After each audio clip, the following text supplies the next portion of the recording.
मित्रों शुरुआत करते हैं मनोविज्ञान शब्द से ही। जो आपको यहाँ पे शब्द दिख रहा है, इस मनोविज्ञान को अंग्रेजी में हम बोलते हैं साइकोलॉजी। ठीक है मित्रों, आपको ध्यान रखना होगा कि ये साइकोलॉजी शब्द है ना, ये पहले आया है मनोविज्ञान से। मनोविज्ञान तो इसका एक हिंदी में बदला गया नाम है। ठीक है, तो ये आपको याद रखना है। अब जो ये मनोविज्ञान शब्द है ना, अगर इसको हम तोड़ें, दो शब्दों में टूटता है ये। एक तो होता है मन और एक होता है विज्ञान। तो इनको आपस में अगर इनको मिलाएं तो फिर क्या निकल के आता है कि जो मन का विज्ञान है उसी को मनोविज्ञान बोला जाता है। यानी कि जिस विज्ञान के अंदर मन का अध्ययन करते हैं उसे हम मनोविज्ञान बोलते हैं। ठीक है मित्रों, अब हम इस साइकोलॉजी के बारे में भी देखते हैं कि अगर साइकोलॉजी को वैसे तो तोड़ते हैं तो साइकी धन लॉगस, ठीक है, ये दो शब्दों में ये टूटता है और साइकी का अर्थ निकलेगा आत्मा और लॉगस का अर्थ निकलेगा विज्ञान। ये हम आगे देखेंगे, पूरा डीप में आपको बताऊंगा। अभी बस इतना देखिए कि साइकोलॉजी का शब्दार्थ निकल के आता है आत्मा का अध्ययन। यानी कि जिस विज्ञान के अंदर हम आत्मा के बारे में पढ़ते हैं उसे बोलते हैं साइकोलॉजी। अब देखिए, मनोविज्ञान को हिंदी में बोला जाता है, साइकोलॉजी को इंग्लिश में बोला जाता है। ये एक दूसरे के समानार्थी शब्द हैं। अगर समानार्थी शब्द है तो जो ये अर्थ दे रहे हैं ना वो भी समान होनी चाहिए। पर यहाँ तो लिखा हुआ है मन और यहाँ लिखा हुआ है आत्मा, तो इसका मतलब ये कि मन और आत्मा एक ही होते हैं। लेकिन आपकी जानकारी के लिए बता दूं कि मन और आत्मा एक नहीं होते। अब एक नहीं होते तो पहले हम इनका अंतर देखेंगे, फिर हम ये समझेंगे कि मनोविज्ञान का अर्थ मन का विज्ञान क्यों है और साइकोलॉजी का अर्थ आत्मा का विज्ञान क्यों है, और फिर भी ये दोनों एक ही शब्द क्यों है, ये हम सब देखेंगे। लेकिन पहले आप देखिए कि आत्मा क्या होती है, मन क्या होता है। देखिए मित्रों, आत्मा एक प्रकार से शक्ति है। क्या है मित्रों? शक्ति है, एक पावर है जो व्यक्ति के अंदर होती है। ठीक है, ये जब तक है तब तक इंसान जीवित है। ठीक है, अब मन जो है ना, मन क्या है? उसी आत्मा का एक भाग है, शरीर का एक छोटा सा भाग।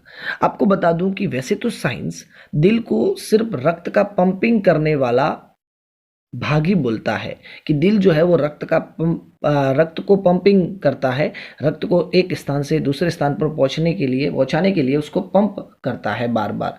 ठीक है, धड़कने का काम करता है दिल। लेकिन साइकोलॉजी में दिल को मन बोला जाता है कि जो दिल है ना वो मन है। अब देखिए, इंसान के अंदर जब मौत हो जाती है तो इसका मतलब आत्मा उसमें नहीं रही। लेकिन क्या उसमें उस टाइम दिल नहीं है? है ना, बस उसने काम करना बंद कर दिया। यानी कि मन ने काम करना बंद कर दिया। क्यों? क्योंकि उसमें पावर नहीं थी, आत्मा नहीं थी। इसका अर्थ ये हुआ कि आत्मा का ही एक भाग है मन। ठीक है मित्रों, आत्मा जो है ना वो आवाज़ नहीं कर सकती, वो अच्छे बुरे के बारे में सोच नहीं सकती। जो आत्मा अच्छे बुरे के बारे में सोच सकती है ना, उसके लिए जिम्मेदार कौन होता है? मन होता है। मन सोचने का काम करता है। मतलब आत्मा का वह भाग जो सोचने का काम करे मन है। जो अच्छे बुरे क्या करना है, जिसके अंदर विचार आते हैं ना, वो सब मन के अंदर आते हैं। ठीक है मित्रों, आत्मा हमेशा शांत रहती है, उसके लिए कोई फर्क नहीं पड़ता क्या हो रहा है, बस वो पावर का काम करता है। एक प्रकार से आप उदाहरण दे सकते हैं कि एक व्यक्ति है, उसने वो ऐसे तो बोल सकता है कि मेरे शरीर का जो ये अंगूठा है ये मेरा खुद का है, वो ये कह सकता है कि अंगूठा मेरे शरीर का भाग है। लेकिन अगर उसने कोई कपड़ा पहना है तो क्या वो उसको ये कहेगा कि ये कपड़ा मेरा है? नहीं है ना, मेरा शरीर का अंग है, ऐसा तो नहीं बोलेगा ना। ऐसे ही जो ये शरीर है ना उस व्यक्ति का, वो तो एक आत्मा है। लेकिन जो उसने उसके ऊपर कपड़ा पहना है ना मित्रों, अच्छा दिखने के लिए, अपने तन को ढकने के लिए, वो मन है। ठीक है, आप समझ चुके होंगे कि जो अपन ने अपने शरीर के ऊपर जो कपड़ा पहना है वो तो क्या है? मन है। और अपना जो शरीर है वो क्या है? आत्मा है। एक उदाहरण देकर आपको मैंने बता दिया। तो मन और आत्मा में बहुत सारा भिन्नता होती है जो आप समझ चुके हैं। ठीक है, अब देखिए मित्रों, तो फिर ये दोनों जो समानार्थी शब्द हैं ये अलग अलग अर्थ क्यों दे रहे हैं, आप इनके बारे में देखिए कि जब साइकोलॉजी शब्द पहली बार आया था उस समय मनोविज्ञान के अंदर अध्ययन हो रहा था। किसका? आत्मा का। किसका अध्ययन हो रहा था मित्रों? आत्मा का अध्ययन। आप ऐसे समझ सकते हैं कि जब सबसे पहले मनोविज्ञान की शुरुआत हुई थी तब उसमें आत्मा के बारे में अध्ययन किया जाता था कि आत्मा के बारे में पढ़ो ताकि व्यक्ति मनुष्य को समझ पाए। ठीक है, तो जब आत्मा के बारे में पढ़ते थे तो इसका एक नाम देने की जरूरत पड़ी। तो एक मनोवैज्ञानिक आए जिनका नाम था रुडोल्फ गोइकले। उन्होंने क्या किया, इस आत्मा के लिए ग्रीक भाषा का एक शब्द लाया साइकी, और विज्ञान के लिए एक और ग्रीक भाषा का शब्द लाया लॉगस। उन दोनों को मिला के एक शब्द बना दिया साइकोलॉजी। यानी कि उन्होंने इस विज्ञान का नाम रख दिया आत्मा के विज्ञान का कि भाई आज से इसको साइकोलॉजी बोला जाएगा। अब इस साइकोलॉजी के अंदर उस टाइम क्या पढ़ रहे थे, आत्मा को, उस टाइम आत्मा के बारे में पढ़ रहे थे। लेकिन धीरे धीरे क्या हुआ कि आत्मा के बारे में लोगों ने पढ़ना बंद किया और पढ़ना किसके बारे में शुरू कर दिया, मन के बारे में। किसमें, साइकोलॉजी के अंदर। अब देखिए, अभी तक भारत में उस टाइम साइकोलॉजी नहीं आई थी, मनोविज्ञान नहीं आई थी। भारत में ये आएगी 1915 के अंदर। अब 1915 में जब ये भारत में आई तो हालांकि उस टाइम तो विश्व में मन को भी पढ़ना बंद कर दिया गया था। मतलब एक नई थ्योरी आ चुकी थी कि अब हम मन को नहीं पढ़ना है, हमें पढ़ना है चेतना को। लेकिन अभी वो इतनी विश्व में फैली नहीं थी, इसलिए ज़्यादातर जगह पे आज भी उस टाइम भी मन के बारे में ही पढ़ रहे थे। ये उसी तरह है कि एक वैक्सीन तो बन चुकी थी, लेकिन अभी उसका पूरे विश्व में प्रचार होना बाकी था। तो इसीलिए जो ये चेतना है ना मित्रों, ये आ तो चुकी थी 1915 में। मतलब मनो साइकोलॉजी के अंदर चेतना के अध्ययन की शुरुआत तो हो चुकी थी, लेकिन जब भारत वालों ने अपनाया ना, तो अभी भी उसके पुराने वाले वर्जन को अपनाया। और साइकोलॉजी के अंदर 1915 में उन्होंने किसका अध्ययन किया, मन का अध्ययन किया। तो भारतीय लोगों ने देखा कि हमें भी साइकोलॉजी के लिए एक समानार्थी शब्द चाहिए हिंदी में। तो उन्होंने कहा कि अगर हम मन का अध्ययन करते हैं तो मन के अध्ययन से हम क्यों ना एक विज्ञान का नाम बना दे, मनोविज्ञान। तो इसीलिए मित्रों भारत में मनोविज्ञान नाम मन के विज्ञान से पढ़ा है, क्योंकि उस टाइम भारत में लोग मन के बारे में पढ़ते थे। फिर धीरे धीरे ये हुआ कि लोगों ने चेतना के अध्ययन को अपनाया, चेतना के बारे में पढ़ने लगे। फिर भी जो ये भारत में मनोविज्ञान नाम था इसको बदला नहीं गया, और साइकोलॉजी नाम इंग्लिश में बदला नहीं गया, दोनों सेम ही रहे। लेकिन आपको बता दूं उसके बाद चेतना के अध्ययन को भी पढ़ना बंद किया गया, और शुरू किसको कर दिया गया, व्यवहार के बारे में लोगों ने पढ़ना शुरू किया कि अब हम मनोविज्ञान में किसको पढ़ेंगे, व्यवहार को। और वर्तमान में मित्रों मनोविज्ञान में न तो आत्मा को पढ़ते हैं, न मन को पढ़ते हैं, न चेतना को पढ़ते हैं, किसको पढ़ते हैं मित्रों, व्यवहार को पढ़ते हैं। तो इस प्रकार आप समझ चुके होंगे कि मनोविज्ञान यानी कि साइकोलॉजी दोनों अलग अलग अर्थ देते हैं, फिर भी उनका वास्तविक अर्थ उन अलग अलग अर्थों से उलट व्यवहार का विज्ञान क्यों है। ठीक है मित्रों, अब हम व्यवहार क्या होता है ये सब हम आगे पढ़ेंगे। अभी आप ध्यान दीजिए कि एक मनोवैज्ञानिक विषय है जिसको अंग्रेजी में साइकोलॉजी कहते हैं, और उसके अंदर पढ़ा किसको जाता है, मनुष्य या प्राणी के व्यवहार को। ठीक है, तो ये आप समझ चुके होंगे। मतलब मनुष्य जो बिहेवियर करता है ना, अपना जैसे व्यवहार करता है, उसके बारे में पढ़ा जाता है। तो दोस्तों अब पढ़ लेते हैं कि मनोविज्ञान की उत्पत्ति कैसे हुई, यानी कि मनोविज्ञान का निर्माण कैसे हुआ, ये विषय कैसे अस्तित्व में आया, इसको किसने बनाया, इसके जो अंदर विषय है, ये जो विषय है इसके अंदर क्या पढ़ना है क्या नहीं पढ़ना है, ये किसने निर्धारित किया, ये सब कुछ हम आज अब जान लेते हैं। तो देखिए मित्रों, मनोविज्ञान को लाने के लिए पहला प्रयास किया गया था ईस्वी पूर्व 5वीं सदी में। अब 5वीं सदी, सदी का अर्थ होता है 100 साल का एक समूह। ठीक है मित्रों, और ईस्वी पूर्व क्या होता है, ईस्वी पूर्व का मतलब होता है मित्रों कि जो ईसा मसीह के जन्म से पहले का जितना भी समय हुआ है ना, वो ईस्वी पूर्व है।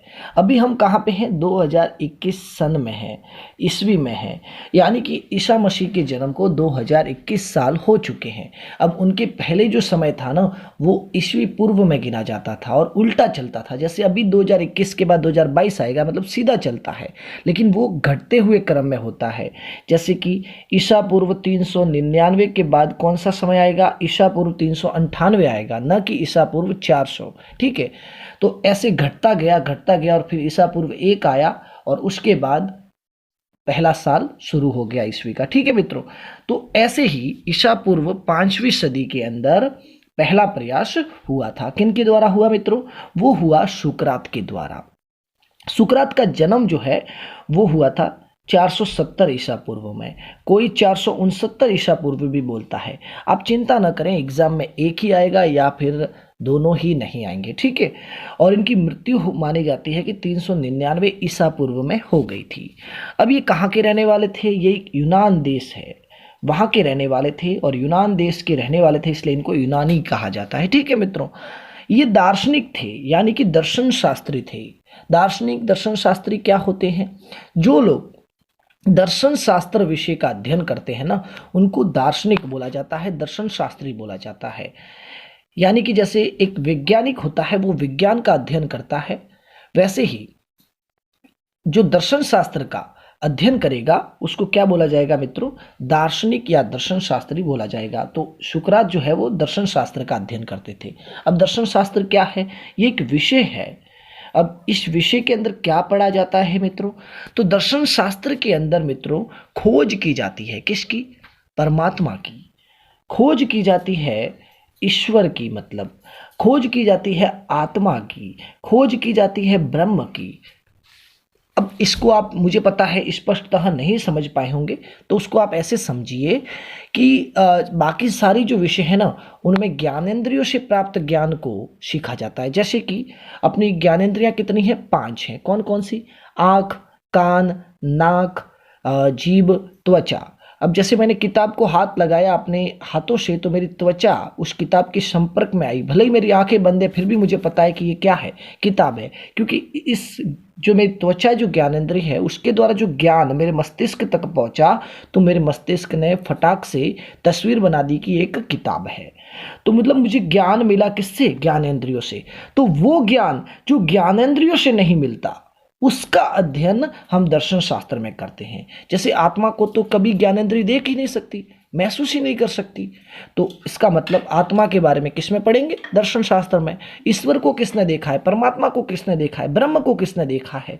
इसीलिए दर्शन शास्त्र के विषय वही होते हैं जिनका अध्ययन हम अपनी ज्ञानेंद्रियों से नहीं कर सकते। ठीक है मित्रों, तो इन्होंने पहला प्रयास क्या किया आत्मा के अध्ययन के बारे लिए, मनोविज्ञान के लिए, कि इन्होंने कुछ नहीं बोला। एक मनुष्य, मतलब एक इनका शिष्य इनके पास पढ़ने के लिए आया, और पढ़ने के लिए आया, उन्होंने कहा कि मुझे ईश्वर की खोज करनी है, मुझे ईश्वर के दर्शन करने हैं, आप मुझे दर्शन करवाइए। इनको क्रोध आ गया और उन्होंने फटाक से एक बोल बोला, हे मनुष्य, तू ईश्वर की खोज करने के बजाय खुद के अंदर क्यों नहीं झांक के देख के लेता?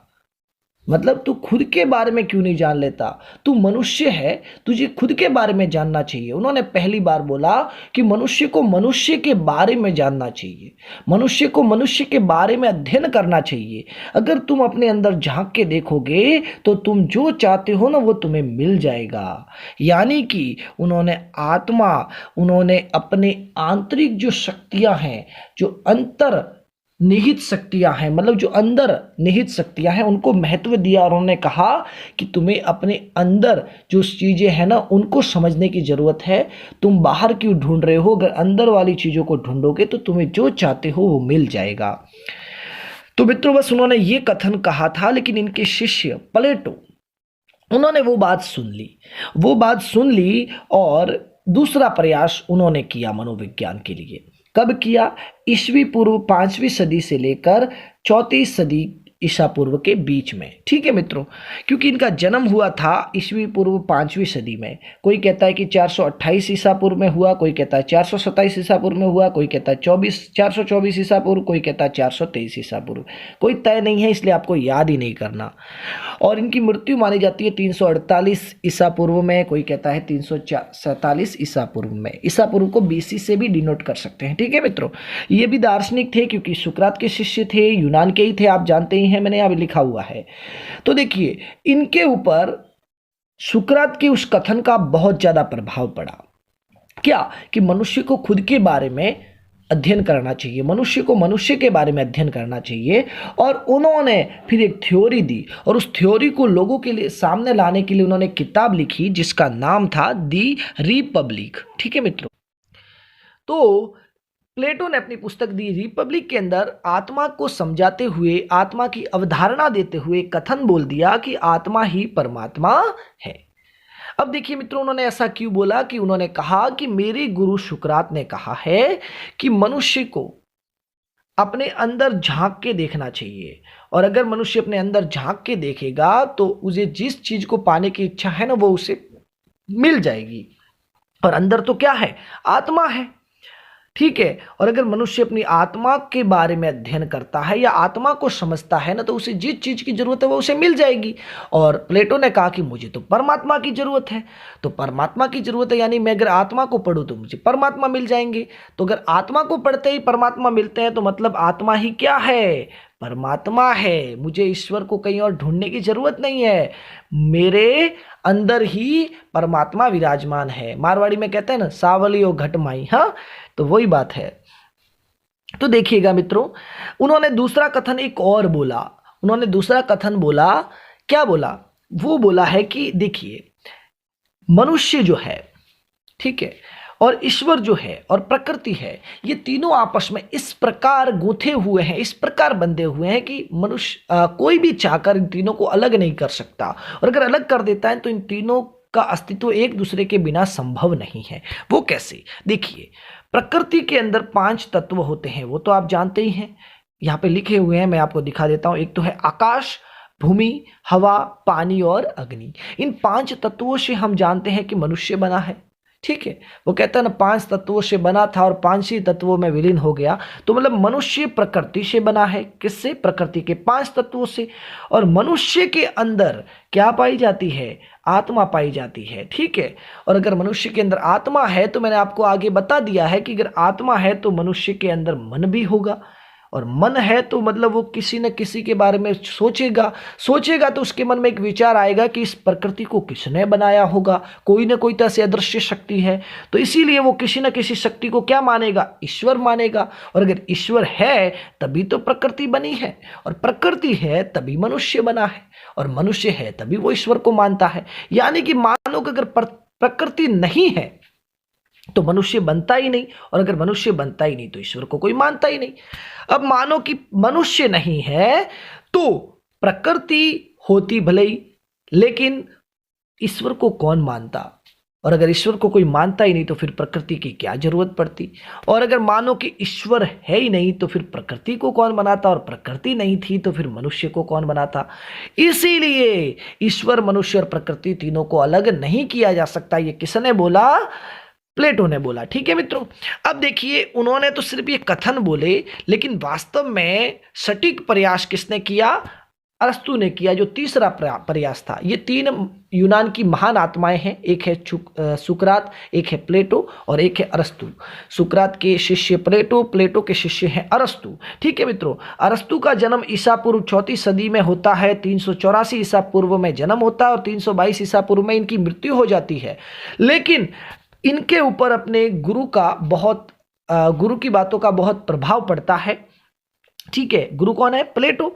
और ये भी दार्शनिक ही थे और ये भी यूनान के ही थे। तो इन्होंने सोचा कि भाई, मेरे गुरु ने बोला है कि आत्मा ही परमात्मा है, और अगर मुझे परमात्मा को प्राप्त करना है तो आत्मा को समझना पड़ेगा। और आत्मा को मैं अकेला क्यों समझूं?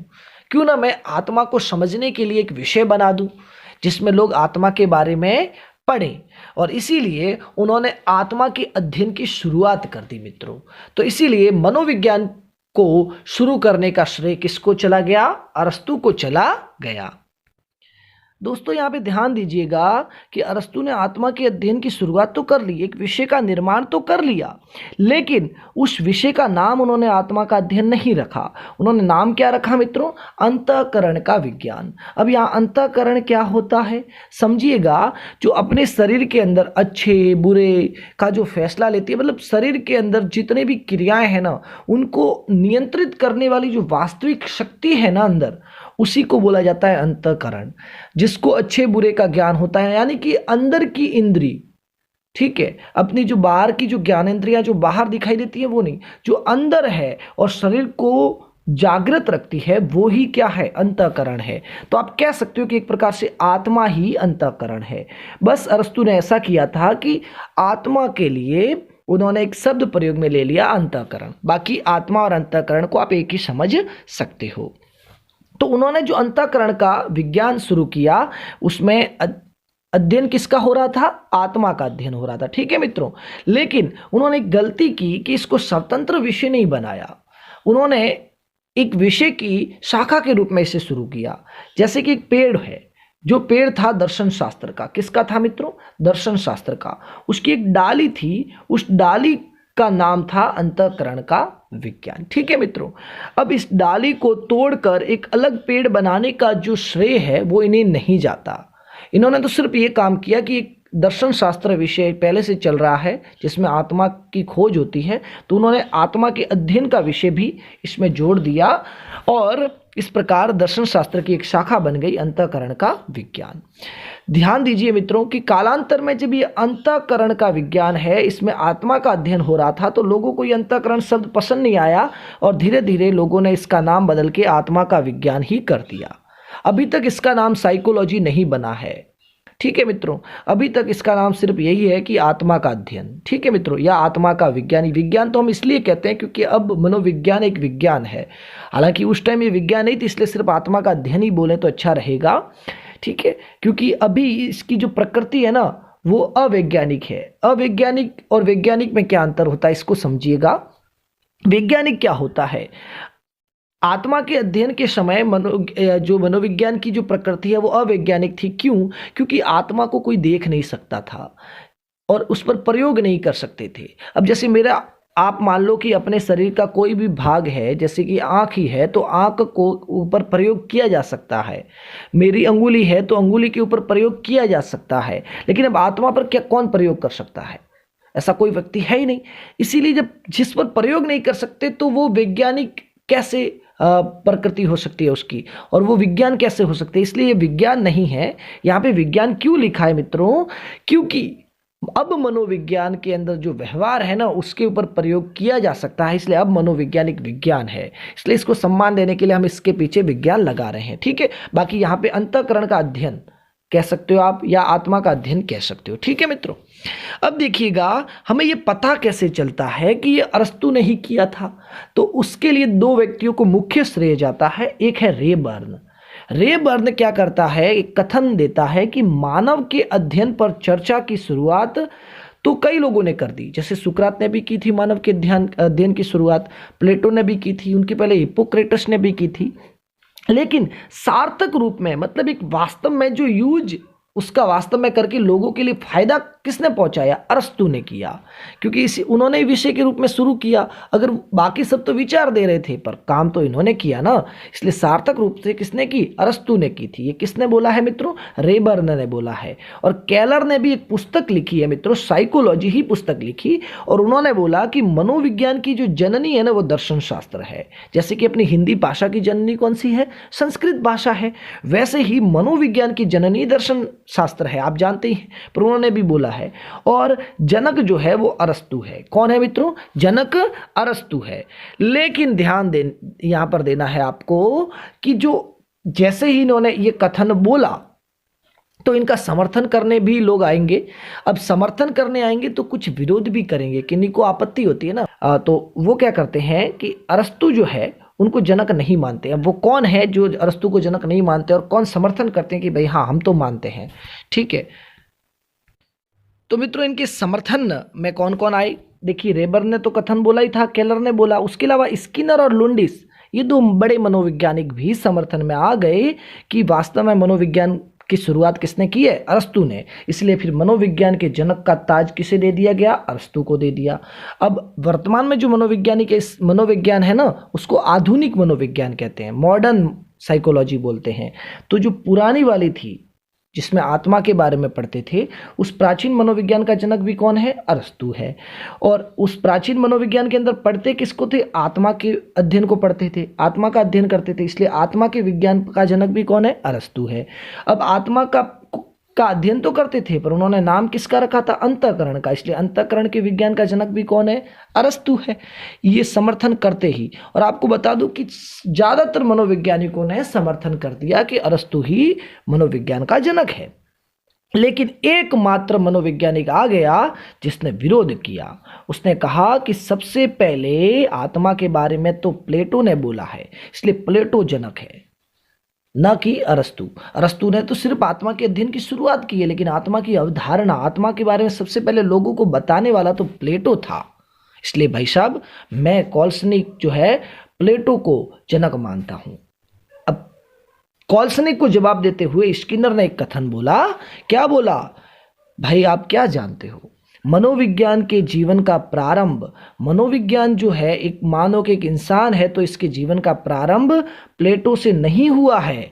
किससे हुआ है? अरस्तु से हुआ है। इतना आप ध्यान रखो। तो मित्रों, वैसे तो मैं ये कहानी का रूप दे रहा हूँ, वास्तव में ऐसा कुछ नहीं हुआ। स्किनर का एक कथन है कि मनोविज्ञान के जीवन का प्रारंभ प्लेटो से न होकर अरस्तु से हुआ है। ठीक है। अब मित्रों, इस प्रकार आप ध्यान दीजिएगा कि मनोविज्ञान के अंदर सबसे पहले किसके अध्ययन की शुरुआत हुई? आत्मा के अध्ययन की। अभी दूसरा अध्ययन तो आया ही नहीं कि जब आत्मा के बारे में लोगों ने पढ़ना बंद किया और फिर मन के बारे में पढ़ना शुरू किया। तो देखिए मित्रों, जो ये पहले जिसके बारे में पढ़ा, फिर दूसरे जिसके बारे में पढ़े, फिर तीसरा जिसके बारे में पढ़ा, तो ये एक एक करके जो टॉपिक छोड़ते जा रहे हैं ना, उनको एक अवधारणा बोला जाता है कि भाई पहले कौन सी अवधारणा आई? आत्मा की अवधारणा आई। मतलब मनोविज्ञान के अंदर पहले आत्मा के बारे में पढ़ना शुरू किया लोगों ने। फिर दूसरी अवधारणा आई मन के विज्ञान की, जिसमें लोगों ने आत्मा के बारे में पढ़ना बंद किया और मनोविज्ञान में मन के विज्ञान के बारे में पढ़ना शुरू किया। फिर जब मन के बारे में भी लोगों ने पढ़ना बंद किया तो फिर लोगों ने चेतना के बारे में पढ़ना शुरू किया। तो ये तीसरी अवधारणा। और जब लोगों ने चेतना की अवधारणा को भी समाप्त किया तो चौथी अवधारणा आई व्यवहार की, जब लोगों ने मनोविज्ञान के अंदर व्यवहार का अध्ययन शुरू किया। तो बस आपको ध्यान रखना है कि मनोविज्ञान की पहली अवधारणा किसने दी? अरस्तु ने दी, और उस अवधारणा का नाम था आत्मा का विज्ञान। ठीक है। अवधारणा का मतलब यह है कि किसका अध्ययन हो रहा है। ठीक है। अभी किसका अध्ययन हो रहा है? अभी अध्ययन हो रहा है व्यवहार का। और सबसे पहली अवधारणा में किसका अध्ययन हुआ था? आत्मा का। तो आत्मा का विज्ञान कब आया मित्रों? तो ध्यान दीजिए कि जो अरस्तु हैं वो हुए हैं ईसा पूर्व 4वीं सदी में। जब उनका जन्म हुआ था 384 ईसा पूर्व और मृत्यु हो गई थी 322 ईसा पूर्व। तो इसके बीच में उन्होंने कभी भी इस अंतःकरण के विज्ञान यानी कि आत्मा के अध्ययन की शुरुआत की होगी। तो इसीलिए यहाँ पे डेट निश्चित नहीं है कि ईसा पूर्व 4वीं सदी में शुरू हुआ और 16वीं सदी तक यानी कि 2000 वर्षों तक लोग मनोविज्ञान के अंदर किसका अध्ययन करते रहे? आत्मा के अध्ययन करते रहे। और इसीलिए मनोविज्ञान की सबसे ज़्यादा लंबे समय तक अगर कोई अवधारणा चली है ना मित्रों, तो वो यही है। ठीक है। उसके बाद इसको देने वाले कौन थे? अरस्तु थे। और समर्थन किसने किया? तो देखिए, इनके जो गुरु हैं अरस्तु के, प्लेटो, वो तो पक्के आत्मा के बारे में उन्होंने अवधारणा दी थी। और आत्मा के बारे में प्लेटो ने किससे शिक्षा ली थी? सुकरात से। तो सुकरात भी आत्मा के समर्थक हुए। उसके अलावा उनके पहले जितने भी हुए वो भी एक दार्शनिक ही हैं। तो हिप्पोक्रेटस ने भी समर्थन किया, इसका मतलब। ठीक है। अब इनके बाद में, अरस्तु के बाद में देखिए, सुकरात, प्लेटो और हिप्पोक्रेटस, ये तो पहले हुए हैं। एक तो रुडोल्फ गोइकिल, ये बाद में हुए हैं। एक गैरिट बाद में हुआ, और एक डेकार्ते या फिर उनको डेकार्टे, ये द जो है ना यहाँ पे ड भी आप ला सकते हैं। तो ठीक है, डेकार्ते भी कहते हैं, ये बाद में हुए। तो इनके बारे में हम पढ़ेंगे। तो देखिए मित्रों, हम पहले पढ़ लेते हैं रुडोल्फ गोइकले के बारे में। रुडोल्फ गोइकले कौन है? तो ये जर्मनी के थे। इन्होंने क्या किया? अभी तक लोग क्या कर रहे थे? आत्मा का अध्ययन, ये विषय का नाम भी था आत्मा का अध्ययन। ठीक है। और उसके अंदर लोग पढ़ भी किसको रहे थे? आत्मा को ही पढ़ रहे थे, यानी कि आत्मा का ही अध्ययन कर रहे थे। और विषय का नाम भी था आत्मा का अध्ययन। तो उसको थोड़ा अटपटा लगा, तो उसने कहा कि भाई क्यों ना मैं इसका नाम बदल दूं। तो इसके लिए उन्होंने एक पुस्तक लिखी जिसका नाम था साइकोलॉजिया। क्या नाम था मित्रों? साइकोलॉजिया। और कब लिखी? 1590 ईस्वी के अंदर। ठीक है। 16वीं सदी के अंदर एक सन आया 1590 ईस्वी, जब उन्होंने एक पुस्तक लिखी साइकोलॉजिया। और उसमें उन्होंने आत्मा के अध्ययन का नाम बदल के उसकी जगह पे क्या रख दिया? विषय का नाम साइकोलॉजी। क्या रख दिया मित्रों? साइकोलॉजी रख दिया। अब जो ये साइकोलॉजी नाम रखा ना, उसके बाद इसके अंदर अब किसका अध्ययन होने लगा? आत्मा का। लेकिन इस विषय का नाम अब आत्मा का अध्ययन नहीं था, नाम क्या कर दिया? साइकोलॉजी कर दिया। तो सबसे पहले साइकोलॉजी शब्द का प्रयोग करने वाले रुडोल्फ गोइकले थे। किसमें किया? साइकोलॉजिया पुस्तक के अंदर। अब मित्रों क्या हुआ कि रुडोल्फ गोइकले ने ये जब साइकोलॉजी शब्द दिया तो उसके बाद वो इसका विश्लेषण नहीं किया। उसने बस यही बोला कि इस शब्द का अर्थ होता है आत्मा का अध्ययन, इसलिए आज से इस विषय को आत्मा का अध्ययन मत बोलो, साइकोलॉजी बोलो। पर लोगों को विश्वास नहीं हुआ। लोगों ने कहा कि भाई ये कौन सा शब्द है, हमने तो पहली बार सुना है। और इस शब्द का अर्थ आत्मा का अध्ययन कैसे होता है, इसीलिए एक महान महोदय आते हैं मनोवैज्ञानिक, जिसका नाम है गैरिट। क्या नाम है मित्रों?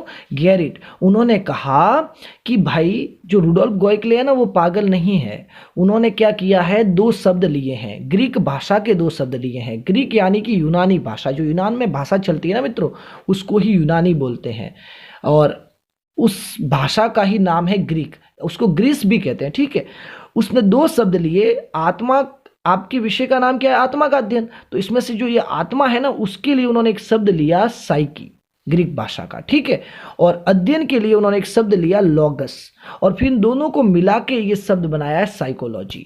तो मतलब साइकोलॉजी शब्द का सबसे पहले वर्गीकरण किसने दिया मित्रों? गैरिट ने दिया। साइकोलॉजी शब्द तो देने वाले थे रुडोल्फ गोइकले, लेकिन लोगों को भरोसा नहीं हुआ कि भाई साइकोलॉजी शब्द का अर्थ आत्मा का अध्ययन होता है कि नहीं होता। तो उनको समझाने के लिए इसका वर्गीकरण करके लोगों के सामने सबसे पहले प्रस्तुत करने वाले कौन थे? गैरिट थे। उन्होंने बताया कि साइकी का अर्थ होता है आत्मा और लॉगस का अर्थ होता है अध्ययन, और ये साइकोलॉजी जो है ये मूलतः ग्रीक भाषा का शब्द है। ठीक है मित्रों, ये गैरिट है। आपको बता दूं कि साइकोलॉजी का एक बार और वर्गीकरण होगा आगे, और वो करेंगे पोम्पोनॉजी। ठीक है, उसमें वो साइकी शब्द का अर्थ आत्मा ना बता के कहेंगे कि इसका अर्थ आत्मा नहीं होता, इसका अर्थ मन होता है। और आपके एग्जाम में भी आएंगे तब ऐसा ही आएगा कि साइकोलॉजी में साइकी शब्द का अर्थ होता है, तो ऑप्शन में आएगा मन, आत्मा, मन व आत्मा, या इनमें से कोई नहीं, तो आपको सी के साथ जाना पड़ेगा। ठीक है, तो वो आगे हम बताएंगे आपको। अब देखिएगा मित्रों, अब हम पढ़ लेते हैं देकार्ते की। अब देखिए, आत्मा के अध्ययन के लिए सबसे बुरे जो साबित हुए ना, वो है देकार्ते, और मनोविज्ञान के लिए सबसे अच्छे जो साबित हुए ना, वो है देकार्ते। देकार्ते को ड की जगह ड भी लगा के डेकार्ते भी बोलते हैं कई लोग। और ये मित्रों फ्रांस के थे। कहाँ के थे मित्रों? फ्रांस के। इनका जन्म हुआ था 1596 ईस्वी में, और इनकी मृत्यु हो गई थी 1650 ईस्वी के अंदर। अब देखिए, इनको दो दो विषयों का बहुत ही ज़्यादा ज्ञान था। ये दार्शनिक भी थे, यानी कि इनको दर्शन शास्त्र विषय भी अच्छा आता था, और ये भौतिक शास्त्री भी थे, यानी कि इनको भौतिक विज्ञान का बहुत अच्छा नॉलेज था। अब देखिए, दर्शन शास्त्र तो विज्ञान नहीं है, लेकिन जो भौतिक शास्त्र है ना, ये विज्ञान की एक शाखा है। ठीक है, अब इसीलिए उन्होंने क्या किया, उन्होंने सोचा कि भाई जो मुझे जो ये आत्मा का अध्ययन बहुत पसंद है, क्योंकि ये दार्शनिक भी थे, तो उन्होंने कहा कि अभी दर्शन शास्त्र में क्या सारे के सारे दार्शनिक हैं, वो सब परमात्मा को ही ढूंढते रहते हैं, इसीलिए मनोविज्ञान का दर्शन शास्त्र में होना ठीक नहीं है।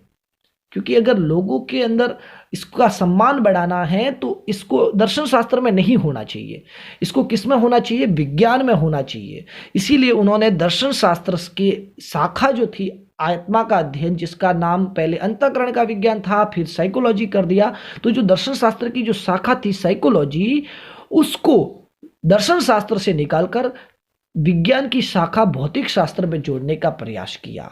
अब भौतिक शास्त्र में तो उन्हीं चीजों का अध्ययन होता है जिसका निश्चित द्रव्यमान होता है, जो स्पष्टता नजर आती है, ठीक है, जिनका कोई अस्तित्व होता है। लेकिन मित्रों, साइकोलॉजी में तो हम पढ़ते किसका अध्ययन किसका करते हैं? आत्मा का। और आत्मा न तो दिखाई देती है, न ही आत्मा का कोई वजन होता है। ठीक है, इसीलिए इसका विरोध हुआ, और विरोध करते हुए जो एक महान व्यक्ति हुए हैं रॉस, उन रॉस ने आत्मा के लिए एक शब्द प्रयोग में बोला कि आत्मा दुरूह है। यानी कि रॉस ने आत्मा के लिए कौन सा शब्द प्रयोग में लिया? दुरूह। दुरूह का अर्थ होता है अप्राप्य।